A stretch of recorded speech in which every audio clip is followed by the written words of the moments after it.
Good morning, it's Nancy today. Well, we walked the 3-pond triangle. What do we call it? The cloth walk triangle? Yes. The pond trio. We need a good name for it. It's a triangle between the 3 ponds. Iceberg Pond, Fiddlehead Pond, and Serenity Dippity Pond, where we used to have to swim before we dug Fiddlehead Pond. So there's a lot of sedge grass in there, and sedge grows in little towers. And some towers are close together and others are about 6 inches apart. So there's just enough room for your foot to go in between the towers. So I was thinking, I have a few things I was thinking I could do. I could take some of those tall posts, pickets from the roadside, could hammer the pickets in at the sedges. First I could cut the sedge grass because it's very straight and long. It looks very much like pine needles. Only it's about 2 feet long and about twice as big as a pine needle, or maybe 3 times as big. And it's flat. Sedges have edges, reeds are round. So I was thinking I should harvest all this sedge and then see what I can do with coiling a basket.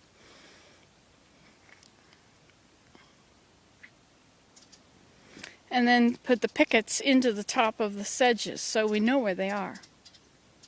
The trouble with all this sedge is that it's hard to put the nylon fabric down on top of them because you don't know where they are.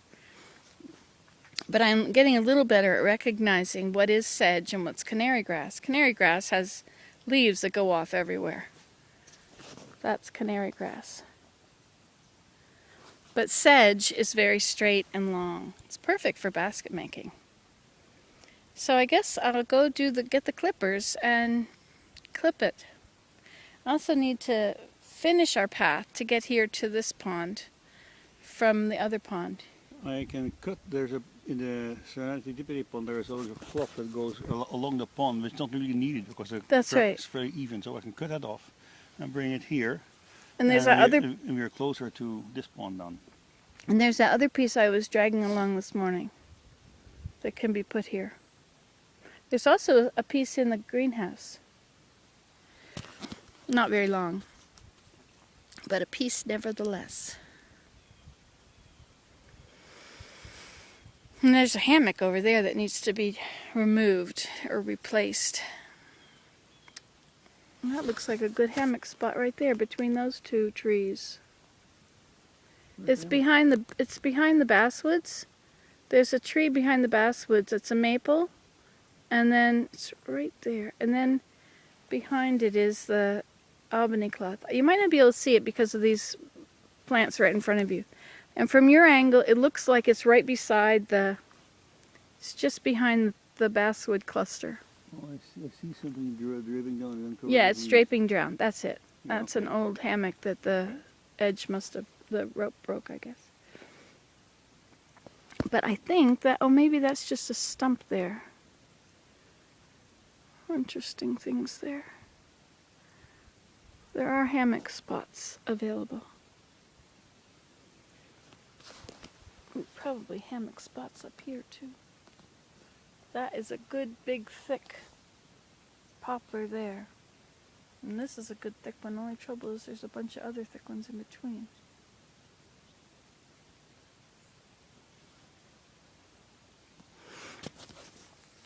Anyway, so that's the update from the pond about the cloth walk. Is there anything else you think that should be done about it? Well, it'll be a lot of work, but you can dig those clumps of sedge underneath the boardwalk and just throw them out. I think it'll help. No, I think it'll just leave holes. The holes will be as bad as the clumps. Maybe we could saw the clumps off at ground level. You could try, yeah. I'm not sure, but the hump gets bigger every year. The hump probably rises as the years go by. I imagine if we sawed it off level. Uh-oh, there's some purple loosestrife.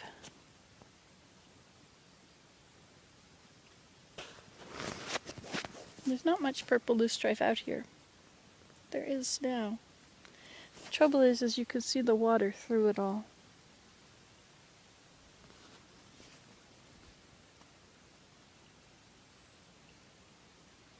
You know, if the spring that comes running down the hill, if that runs slowly, it has time to warm up before it actually enters the pond.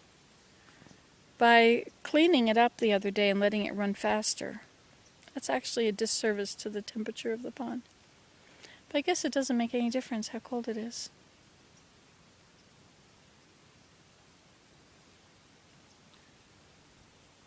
I don't think it makes any difference. It comes out of the ground at a certain volume per second, and you're not going to change it by changing the surface over which it flows. But if it slows down, it has time to become air temperature. Well, I doubt it. Like it takes from 4 seconds, from 10 seconds to 20 seconds to reach the pond. Yeah. I think it's very little difference. Well, when you say it like that, I guess you are right. But if you don't say it like that, you're not right. Fair enough. Because I have to be right a certain percentage of the time. 100 is good. to keep you happy. Yes, he's a patient man, a patient Willem. It's nice sitting here in the sun. We are in the sun. It's nice that the sun is out. So we did our walk to the 3 ponds. Now we can just walk around Fiddlehead Pond. We should make this pond so that we can walk around it. We have that situation down at that end, which is a bit difficult. Yeah. Also, the ground there is at an angle, which is everywhere. But if we walk up high enough, then we're okay. And we can... It's so nice that down here at the bottom now, you see there's this little stump there? That stump was a birch tree, but the birch broke. But the birch broke and down it all fell. And so it's now decayed. It's been since 98. What is this now? 98, 108. So in 5 years it'll be 20 years. So it's 15 years ago. Mm-hmm. So that's enough time that tree is broken down and now we can just step across it. Nice. Nice maneuver. It was very interesting the other day when Sarah was here and could hear the very high sounds of the birds that we couldn't hear because we don't have that range anymore.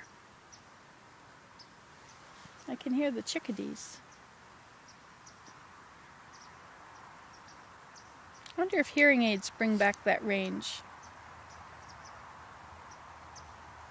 I think people with hearing aids don't hear the high-pitched screaming of the hearing aid sometimes when you get close to it, you know, when you cover your ear with the hand.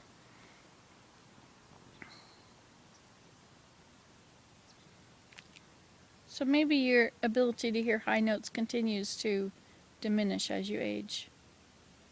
We're right into this aging, eh? We're older than we've ever been. So shall we continue on? Get some more exercise? We shall. All right. So let it be written. So let it be done.